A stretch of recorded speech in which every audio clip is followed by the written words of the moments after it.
Hey there, kiddo. I'm back for story time. I've missed having story time with you. Oh, I'm sorry for being so busy that we have not been able to have proper story times, but I'm back. And I am so excited to share this story with you. Today's story is called The People Remember. And I can't wait to read this story with you. Go ahead and grab a book buddy. Now, remember, a book buddy can be a kitty or a doggy, any kind of pet that you have. It can be a sibling, it could be your mom and dad, it could be your favorite stuffy, it could be anything you want, even a friend. My book buddy, Boomer over there, says hello. He's meowing. He's coming to see what we're reading today. So let's get started, okay? All right. The people remember. The people remember when it first happened. It was on a day and on a night, during a rainy season and a dry season, while celebrating a wedding and embracing a new baby, while sending a loved one into the arms of the ancestors, and while welcoming a stranger into the warmth of the village. The people remembered that it first happened during a time of war. The Ashanti and the Fulani, the Empire of Mali, the Hasoa, the Igbo, as well as the Congo, the Yoruba, the Akan, the Empire of Sognali, the Kingdom of Damami, the Menende, and the Fawn are where the people used to call home. While telling stories under the star-speckled sky about memories of the ancestors watching from way up high, the people remember that it was an uncle and a father, a daughter and a cousin, an entire family, and a whole village that vanished under that great big African sun. The chiefs and the kings, the betrayers and traitors, for gold, copper, and iron, sold the people in this time of war. The people remember the ropes that bound them on wrists and ankles. They walked to the shore for days and nights, through tears and shouts. The people remember this was a time of war. The men with the guns, skinned like the pale sun, the men with the whips, the men on the ships, watched the people leave their land, never to return, as their bare feet left footprints in the sand. There in the bellies of rocking boats, they curled their bodies, singing and praying to faraway gods who maybe, just maybe, could help them fly, could help them float. Some stayed, some jumped, thinking that home was somewhere deep beneath the wide ocean, and maybe, just maybe, she was their mother. Mommy Wata, they called her. They landed on the shores of South Carolina and Virginia, Hispaniola and Brazil. Some met their new masters, while others escaped towards the hills. In search of freedom, the Hauswa, Fulani, Mende, and Fawn found a common language, a new word for home. In the land of the free, home of the brave, if only this new God was one who saves the people from the fields of cotton and sugarcane under that great big American sun. The Ashanti and Fulani, the empire of the Mali, the Hassa, Igbo, as well as the Congo, the Yoruba and Akan, the emperor of Sangali, the kingdom of Dahomey, the Mende, and the Fawn. The people remember they were now all one. Umoja, unity.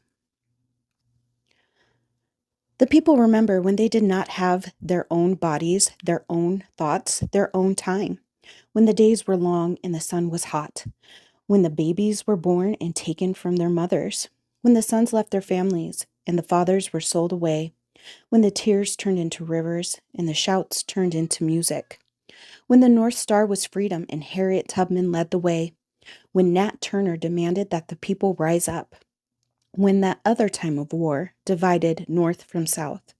The people fought for land, for freedom, for tomorrow unknown. The people remember that, like the rising and setting sun, the winds turning from cool to warm, they can change a time, a today, a tomorrow, but never the past. The people remember that they have the power to change this nation. Kujichagulia, self-determination. Then a new day came, and the people were free. The chains had been broken, and they could now run towards faraway fields, towards skies, towards sun, towards each other, towards lost ones, and towards fathers and mothers. From Mississippi to Chicago, Georgia to New York, from Alabama to California, Louisiana to Canada. The people remember that great migration to new lands, to new borders, where sharecropping hands were now factory machine fingers. The people toiled and labored, working the roads, the houses, the skyscraping towers, reaching for that great big American sun. In the loud, bustling cities and in the small, quiet towns, the uncles and fathers, daughters and cousins gathered around a small table and on a wide porch, on a tattered couch, and on a vast green lawn to share jokes and stories, tall tales and riddles, to play the dozens and jump the broom, cakewalk and jive, ring, shout, and liddy hop, Charleston and jitterbug their sorrows away. Like waves crashing ashore and raindrops forming a pool, the people held hands and raised their voices in song.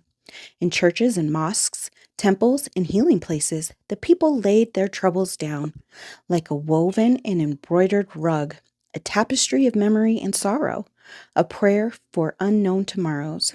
The people remember that they have a job, they have a duty. Ujima, collective work and responsibility. The people remember that freedom had a price. With 40 acres and a mule, a bale of cotton and a bushel of rice, with a silver dollar and a nugget of gold, and all the fresh fruits and vegetables a wooden cart could hold. The people gathered their wealth like raindrops in a storm cloud and plowed the land to sow a farm, purchased wood to build a stove, paved a road to establish a town. From Rosewood, Florida, to Greenwood, Oklahoma, to Africatown, Alabama, to Freedman's Village, Virginia, the people carved out a slice of this American pie and had themselves a fine dessert. Sojourner Truth told the people, "I sell the shadow to support the substance." Marcus Garvey's Black Star Line brought some of the people back to Africa. This long journey home, a sweet, sweet justice. Madam C.J. Walker became a multimillionaire when she said to the people, "Love your hair." Garrett A. Morgan and George Washington Carver invented new and different ways the sun could shine, bright or dim, hot or cool, like a bountiful farm with finely tilted soil and well-oiled city with its traffic lights turned green. The people's wealth grew and grew, and it rained freedom. Ujamaa, cooperative economics. But the people remember that it happened again and again. It was on a day and on a night, during winter, spring, summer, and fall, while celebrating a wedding and embracing a new baby, while sending a loved one to distant shores, fighting that other great big war, and while guarding a home from the unwelcoming presence of white-hooded strangers. The people remember that it happened again and again.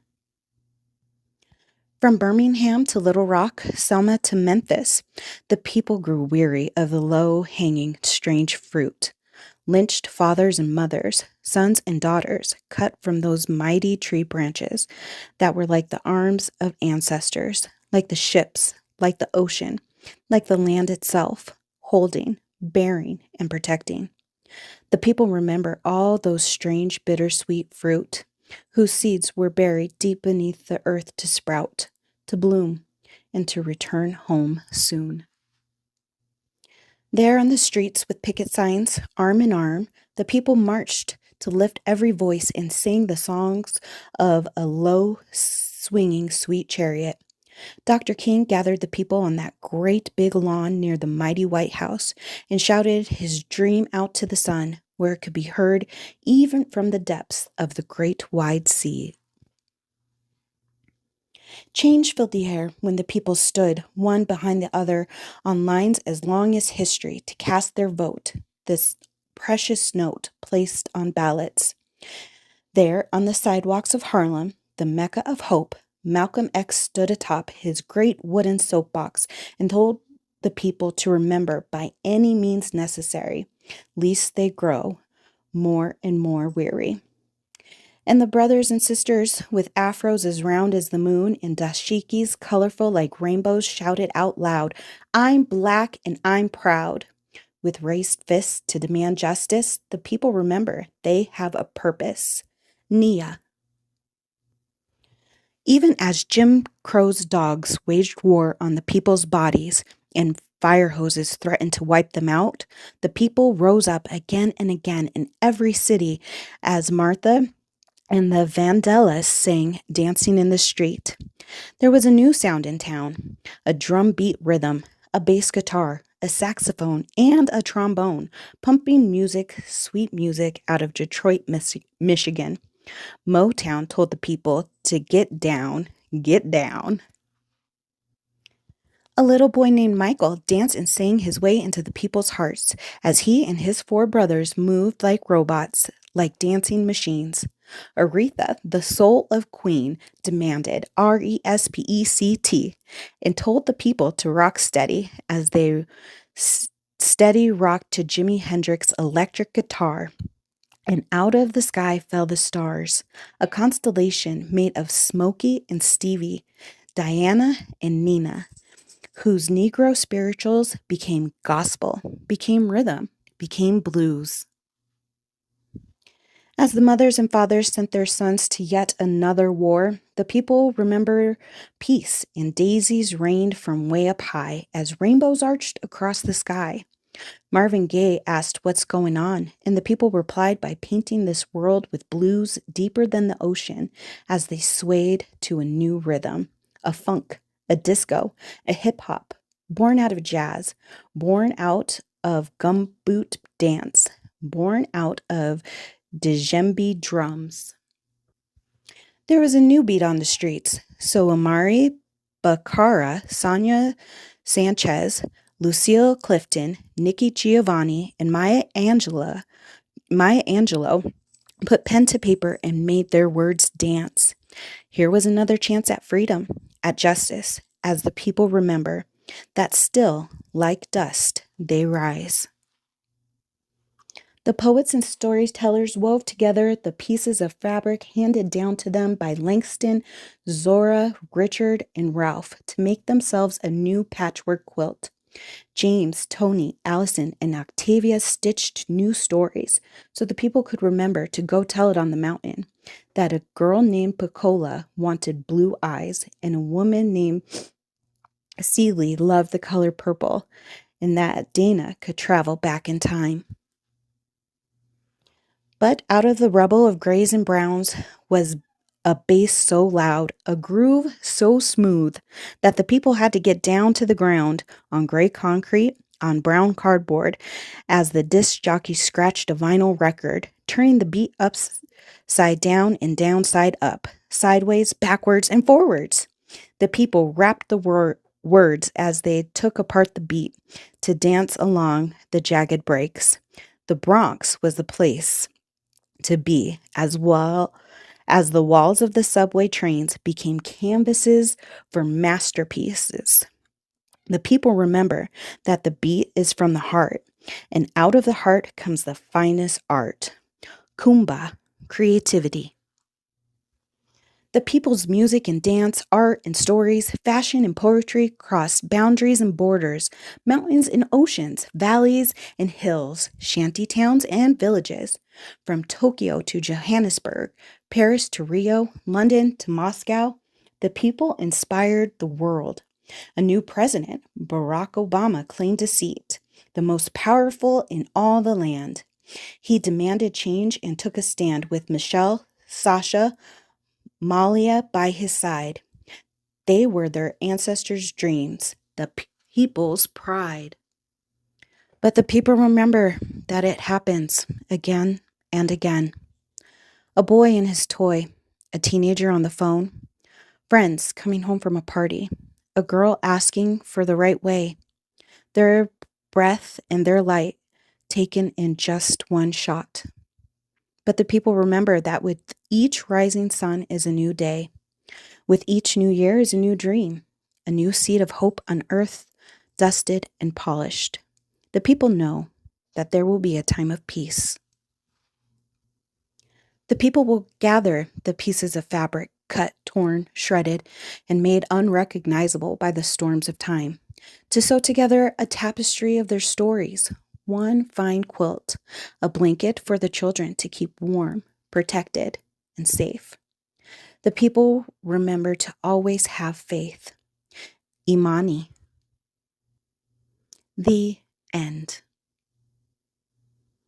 Happy Merry Kwanzaa to all who celebrate.